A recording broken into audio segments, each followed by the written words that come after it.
All right, today we're jumping into a real-life legal mystery straight out of California.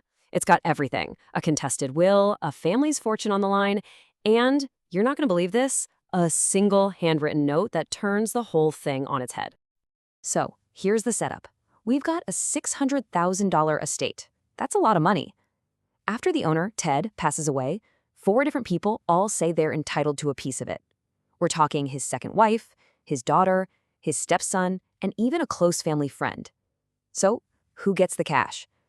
The question sounds simple, but trust me, the answer is a legal maze. Okay, to really get what's going on, we need to look at the timeline. Think of it like a series of dominoes. It all kicks off way back in 2000 with a will.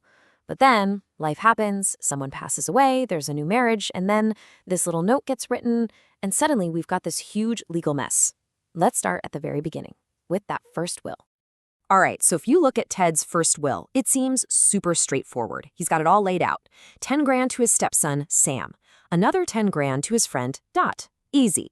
Then he says his share of the community property, the stuff he earned while married, goes to my wife. At the time, that was Wilma. And whatever's left, his separate property, that goes to his daughter, Cindy. All seems pretty cut and dry, right? Yeah, well, think again. So where does it all go wrong? Well, the very first problem, the first crack in this whole case, appears right at the moment the will is being signed. This is where that simple, clear plan starts to fall apart. Okay, so here's a quick legal rule we need to know. In California, for a will to be official, a few things have to happen. The person making the will, they call him the testator, has to sign it. That's obvious. But here's the kicker. 2 witnesses also have to sign it, and this is the important part, they both have to be there watching at the same time. It's supposed to be one single event. And that is exactly where our problem starts. So Ted's got his 2 witnesses, Jane and Dot, all lined up.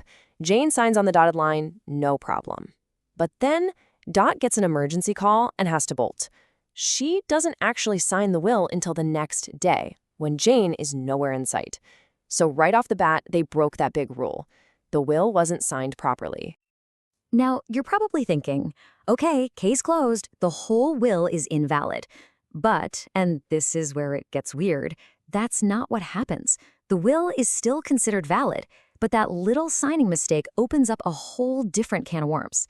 And it's a problem that's going to knock one of our claimants right out of the running.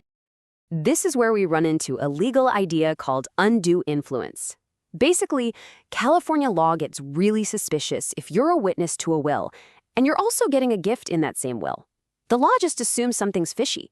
It presumes that you might have leaned on the person to give you that money. And the crazy part is, the burden of proof is on you to prove you were innocent. If you can't, you lose the gift. Period. And that is exactly what happens to Dot. She was a witness, and she was supposed to get 10 grand. Because of that, the law says undue influence. She had no way to prove she didn't pressure Ted, so, poof, her $10,000 gift is gone. Just like that, we're down to 3 claimants. But believe me, the biggest shocker is still on its way. Okay, now for the part of the story that changes everything. Fast forward a few years, Ted's first wife, Wilma, has passed away, and he's now married to Bertha. One day, Ted sits down, grabs a pen, and just writes a note. A simple, handwritten note. And this one little piece of paper is about to change the fate of his entire fortune. Now, in the legal world, this little note has a fancy name, a holographic codicil. It sounds super complicated, but it's not. It's just a fancy way of saying a handwritten amendment to a will. In California, as long as the key parts are in your own handwriting and you sign it, it's totally legit. You don't even need witnesses. And the power of this note was just how simple it was. Remember how the original will said his community property goes to my wife? Back then, that meant Wilma. Well, Ted's new note just said, and I'm paraphrasing here, hey, just so we're all clear, whenever my will says my wife, it now means Bertha. He didn't have to rewrite the whole thing. He just changed the definition of one single phrase, and in doing so, he changed everything. Okay, so now we have a valid will and a valid handwritten update. We're getting closer. The next step before we can hand out the cash is to actually look at the money itself. We have to divide Ted's assets into the 2 buckets his will talks about, community property and separate property. And it turns out his $600,000 estate splits really neatly. It's a perfect 50-50 split.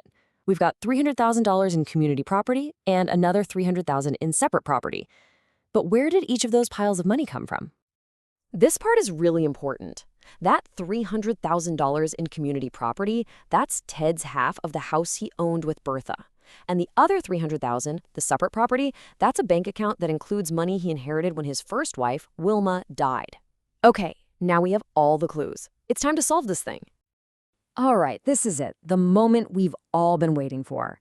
We've got the will, we've got the note, we know where the money is. Let's put it all together and finally figure out who gets what. First up, Bertha, the second wife. Remember that handwritten note? It made her the official wife in the will. That means she gets all of Ted's community property. The entire $300,000 share of the house is hers.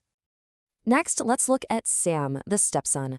That $10,000 gift for him in the will was crystal clear. No legal problems with it at all. So he gets his 10 grand. Simple as that. And what about Dot? Well, as we figured out earlier, that witness rule really came back to bite her. Because she was a witness and a beneficiary, her gift gets knocked out by that undue influence law.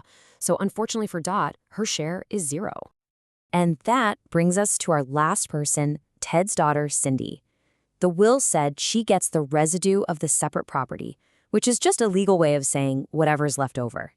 So we start with that $300,000 pot of separate property, we pay out Sam's $10,000 gift from it, and what's left? $290,000, and it all goes to Cindy. So let's just recap the final score. Bertha walks away with $300,000 because of that handwritten note. Sam gets his promised $10,000.